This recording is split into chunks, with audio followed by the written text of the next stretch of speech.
জুতা চুরি হলে সবাই মিলে মার, আরো দু চারটা বেশি করে দে, কিন্তু এক কলমের খোঁচায় যে হাজার হাজার কোটি টাকা নিয়ে যাচ্ছে, এদেরকে কে মারবে? এদেরকে সবাই বাহবা দিচ্ছে, চাই সেটা রাষ্ট্রীয় সম্পদ হোক আর যাই হোক। এভাবে বেদা আসছে, এক একজনের, এই বেচারা বুড়া, বউ নাই, ছেলে মেয়েও নাই, হাঁটতেও পারে না, এরপরে 5 কোটি টাকা তার কাছে পাওয়া গেছে।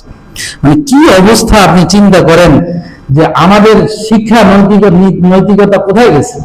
কালকে এক ভদ্রলোক বলছিলেন যে মোরালিটি যেটা নষ্ট হয়ে গেছে এই 15-16 বছরে, এটা আরো 15-16 বছর লাগবে গড়াইতে। রাষ্ট্রীয় ব্যবস্থাপনা যারা আছে এদের এই চিন্তা চেতনা এদের মধ্যে গড়ানো একটা বিরাট ব্যাপার। আপনি চারটিখানি বিষয় না, আমরা তো 15 দিন না হইতেই কত দাবি দাবা নিয়ে যমুনার সামনে উপস্থিত, মানুষ অধৈর্য। আরে ভাই, 15 বছরের এই সমস্যা কি 15 দিনে সমাধান হবে? এত সহজ না। প্রত্যেকটা সেক্টরে আপনার ঘুরে ধরা আছে। কোন সেক্টর নাই যেখানে 2 নম্বরই হয় নাই, যেখানে দুর্নীতি হয় নাই? এরকম একটা সেক্টর দেখেন। আচ্ছা, ধর্ম মন্ত্রণালয় একবারই, যেটা একজন ভালো মন্ত্রণালয়, এই মন্ত্রণালয় তো মসজিদের যে কাজ কাম হয়েছে, প্রায় 300টা মসজিদের মতো করছে, যেগুলি এখানে তো হাজার হাজার কোটি টাকার দুর্নীতি হয়েছে। শামীম আফজল সাহেব অনেক টাকা দুর্নীতি করছেন, যখন এটা ফ্লাশ হয়ে গেল পরে উনি ওই টাকা ফেরত দিচ্ছেন। যাক, আল্লাহ তাআলা, তার মৃত্যুটা এইভাবে হয়েছে, এটা শুভ মৃত্যু হয়েছে যে রাষ্ট্রের এই 16 কোটি মানুষের দায় আমার কাঁধে থাকলো না। আপনি কি চিন্তা করছেন কোনোদিন যে একটা টাকার জন্য 18 কোটি মানুষের কাছে ক্ষমা চাইতে হবে? কোনোদিন কি ভাবছেন? এটা অনেক কঠিন ব্যাপার। এজন্য বলছি যে ভাই, চিন্তা করার বিষয়। কি রাজনৈতিক দল, কি আসল বিষয়, এগুলি বিষয় না। বিষয় না, আমরা মুমিন, সবাই মুসলমান দাবি করি, সবার পোস্টারের আগে আল্লাহু আকবার অথবা আল্লাহ মহান অথবা বিসমিল্লাহির রহমানির রহিম আছে না নাই? কিন্তু আমরা কি প্রকৃত মুসলমান? আমাদের মধ্যে কি মুসলমানিত্ব আছে? বলতে মিথ্যা ছাড়া বলি না, ধোকা দিতে জাতিকে ধোকা দিই, ব্যক্তিগতভাবে ধোকা দিচ্ছি, কতভাবে মানুষকে ধোকা দেওয়ার জন্য, প্রতারণা করার জন্য আমরা বসে আছি। আজকে বাংলাদেশ সিকিউরিটিজ এক্সচেঞ্জ কমিশনের বড় এক কর্মকর্তা বললেন ওদের নামে দুর্নীতির তদন্তে উনি আছেন, আমি নাম বললাম না আর কি, আমার খুব ঘনিষ্ঠ, বলল যে 400 কোটি টাকা তারা লোপাট করছে, ওনাকে দিয়েছে দুর্নীতি তদন্ত করার জন্য। তো ওনার বিরুদ্ধে পত্রিকা লেখালেখি করাইতেছে, অথচ উনি একজন দিনদার ভদ্র মানুষ, আমার সাথে 10 বছর পরিচয় আছে ওনার সাথে। আমি ওনাকে সরিয়ে অ্যাডভাইস করি। ওনারা সুকুক নামে একটা শরীর বন্ড ছাড়ছে, সেটার জন্য আমাদেরকে নিয়েছিল কয়েকবার। আমি তার একদম বাসা সহ চিনি, সৎ একজন ব্যক্তিত্ব, ব্যাংকের চাকরি ছেড়ে দিয়ে আসে 1 লাখ টাকার 1.5 লাখ টাকা উনি বেতন পাইত, ব্যাংকের চাকরি ছেড়ে দিয়েছে, আইসা এই সিকিউরিটি এক্সচেঞ্জ কমিশনে ঢুকছে ডেপুটি ডিরেক্টর হিসেবে, মাত্র 30,000 টাকা চাকরিতে। আপনি বুঝেন তার সততার একটা পরাকাষ্ঠা কতটুকু সৎ। এই লোককে দিছে। এখন যাদের বিরুদ্ধে তদন্ত করতেছে, এটা তো একটা চ্যানেল, এটা একটা চ্যানেল, বিরোধী দল, সরকারি দল, গোপালগঞ্জের বাহিরের সব লোক এখানে জড়িত, এবং এটা একটা চেন অফ কমান্ডের মতো আর কি, চেন। কি বলবেন সব মুসলমান আমরা, আমাদের পরিস্থিতি এরকম। আজকে আল্লাহ আমাদেরকে হেফাজত করুক। বলতেছি যে এই ওয়াদা অঙ্গীকার আল্লাহ রাসূল সাল্লাল্লাহু আলাইহি ওয়াসাল্লামের সাহাবারা এটা দেখাইছেন। আপনি খুলে দেখুন, হযরত ওমর রাদিয়াল্লাহু তাআলা জীবনী পড়ুন। ওমর রাদিয়াল্লাহু তাআলা যখন খলিফাতুল মুসলিমিন, তখন সিরিয়াতে মেজরিটি ইহুদি ছিল, যেটা জেরুজালেম সহ এই এলাকায় ইহুদিদের বসবাস ছিল। হযরত ওমর রাদিয়াল্লাহু তাআলা তাদের থেকে ট্যাক্স নিয়েছেন, এটাকে আরবিতে বলে জিজিয়া। এই ট্যাক্স ধার্য করছেন এই শর্তে যে তাদেরকে নিরাপত্তা দিবে তাদের দেশে। মনে রাখবেন, ইসলামী দেশে কোন মুসলমানের উপরে কোনো ট্যাক্স নাই, অমুসলিমদের উপরে ট্যাক্স। হ্যাঁ, কোন রাষ্ট্র যদি তার প্রয়োজনে মানুষের কষ্ট না হয় এই পরিমাণ ট্যাক্স ধার্য করে, তাহলে দিতে হবে আমাদের রাষ্ট্রের প্রয়োজনে। কিন্তু ইসলামী রাষ্ট্র হলে সেখানে যাকাত আছে, গরিবদের জন্য এটা ফান্ডিং আছে, খারাজ আছে, আপনার ফসল থেকে আসবে, বিভিন্ন ওয়ে থেকে আসবে, সেটা দিয়ে রাষ্ট্র এস্টাবলিশ হবে, চলবে, এটার একটা নিয়ম আছে। তো ওরা যেহেতু অমুসলিম ছিল, ওদেরকে শর্ত দেওয়া হয়েছে যে তোমরা ট্যাক্স দিয়ে থাকবে, তোমাদের নিরাপত্তার দায়িত্ব আমাদের। এই জন্য একটা ইসলামী রাষ্ট্রে অমুসলিমরা সবচেয়ে বেশি সংরক্ষিত। আজকে যে অমুসলিম বা সংখ্যালঘুদের নির্যাতন আপনারা মিডিয়াতে দেখেন, এরা সব একটা দলীয় লোক, এরা শুধু এদের বাড়িগুলি দখল করে আর হামলা করে অন্যদের উপরে, যে দাড়ি টুপিওয়ালা বা ইসলামের উপরে একটা অপবাদ দেয় যে হিন্দুদেরকে বা সংখ্যালঘুদের নির্যাতন করে। আমি আগেও চ্যালেঞ্জ করে বলছি, এখনো বলতেছি, কোন মুসলমান প্রকৃত দিনদার কোন হিন্দু বাড়ি দখল করে নাই, কোন হিন্দুদের মন্দিরে আক্রমণ করে নাই। এবং আজ পর্যন্ত যারা করতেছে এরা কারা? এরা হলো তোমরাই যাদেরকে ভোট দাও, তোমরাই যাদের পিছু ঘুরো, তারাই। এবং এটাই হলো একটা ট্রাম্প কার্ড, রাজনীতির ট্রাম্প কার্ড হলো এটা, এটা দিয়ে খেলা যাচ্ছে। এই সংখ্যালঘুরা হলো এদেশের রাজনীতি ঘুরানোর একটা ট্রাম্প কার্ড। এরা ব্যবহৃত হয়, কিচ্ছু পায় না, এরা শুধু ব্যবহৃত হয়। এদের বাড়িগুলো এরা ক্ষমতা থাকলেও দখল করে, আবার ক্ষমতার থেকে নিয়েও হামলা করে, দুইটাই ক্ষতিগ্রস্ত করে, এরাই করে। এটা এখন মিডিয়ার বরকত এগুলি প্রকাশ হয়ে গেছে। তো মুসলমানদের রাষ্ট্রে সবচেয়ে বেশি সংরক্ষিত হলো অমুসলিমরা। দেখেন হযরত ওমর রাদিয়াল্লাহু তাআলা আনহু তাদের থেকে ট্যাক্স দিয়েছেন। রোমানদের সাথে যুদ্ধের দামামা বাজলো, সেখানে অনেক সৈন্য দরকার।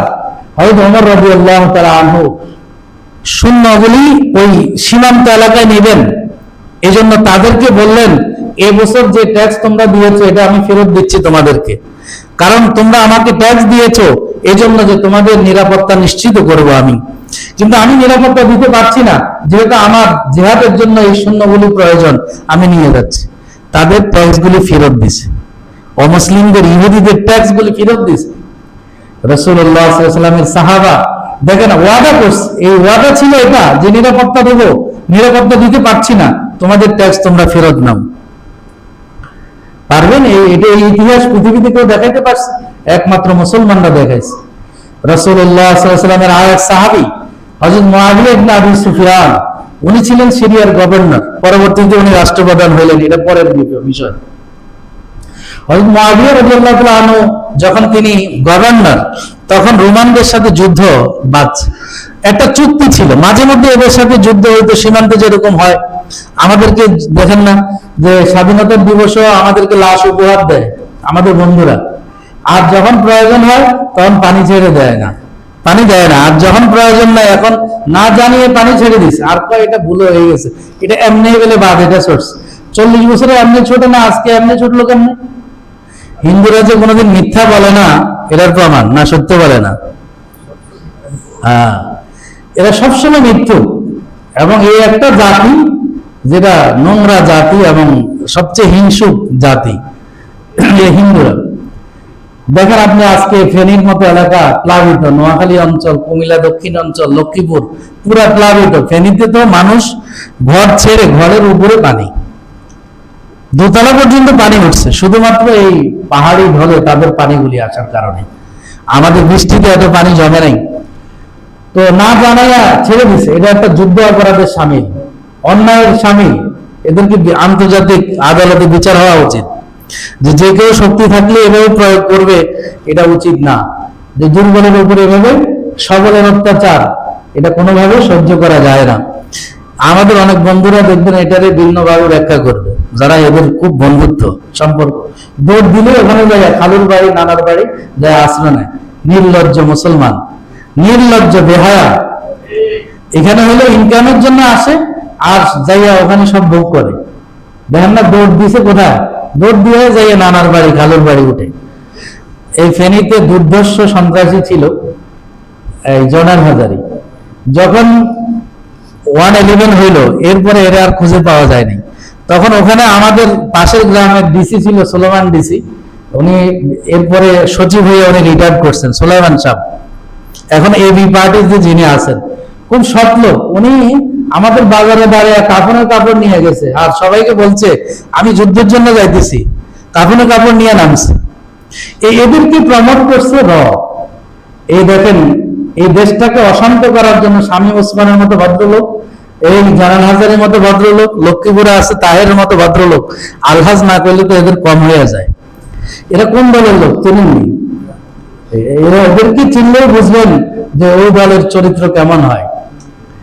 জালাল হাজারী আপনার ফেনীতে এত ত্রাসের রাজত্ব করছে, কোন মানুষ নিরাপত্তার সাথে সেখানে চলাফেরা করতে পারে নাই। যখন দৌড় দিয়েছে কোথায় গেছে? এই ভারতে যে আশ্রয় নিচ্ছে, সমস্ত অস্ত্র শস্ত্র তারা দেয়। এদেশে অস্থিতিশীল পরিস্থিতি তৈরি করার জন্য একমাত্র ভারতে দায়ী। এই জন্য আজকে বন্যার এই পানি, যে প্রবল পানি দিয়ে আমাদেরকে ডুবে দিছে, এটার জন্য তারা দায়ী। রাসূলুল্লাহ সাল্লাল্লাহু আলাইহি ওয়াসাল্লামের সাহাবায়ে কেরামের দেখেন, হযরত মুআবিয়ার সাথে চুক্তি ছিল যে নির্ধারিত সময় পর্যন্ত, প্রকাশ্য চুক্তি ভঙ্গ হওয়া পর্যন্ত আমরা কেউ কারো উপর হামলা করব না। হযরত মুআবিয়া রাদিয়াল্লাহু আনহু চালাকি করলেন যে চুক্তি তো জানুয়ারির 1 তারিখে শেষ, এর আগেই উনি সমস্ত সৈন্য নিয়ে ওই রোমানদের সেই সীমান্তে জড়ো করলেন। আর তাদের অজান্তেই, যেহেতু আজকে ডেট চুক্তি শেষ, আজকে আমাদের সাথে তাদের চুক্তি শেষ, উনি বিজয় করা শুরু করলেন। এলাকাকে এলাকা বিজয় করে ফেলতেছেন, কারণ ওরা তো এখনো ঘুমের মধ্যে আছে, ওরা তো একদম এদিকে কোনো খেয়ালে দেয়নি। কিন্তু অনেক দূর এগিয়ে যাওয়ার পরে দেখলেন যে একজন লোক ঘোড়া দিয়ে খুব দ্রুত ওনার দিকে তেড়ে আসছেন আর বলতেছেন, ইফু ইয়া ইবাদাল্লাহ, হে আল্লাহর বান্দা থামো থামো, ইফু ইয়া ইবাদাল্লাহ, হে আল্লাহর বান্দা থামো।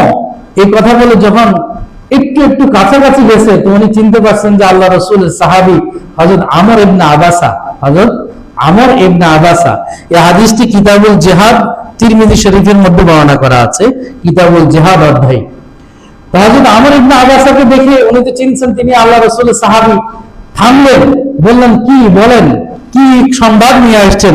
বলে যে আমি আল্লাহ রাসূলের একটি হাদিস শুনছি নিজ কানে, আল্লাহ রাসূল আমার সামনে বলছেন।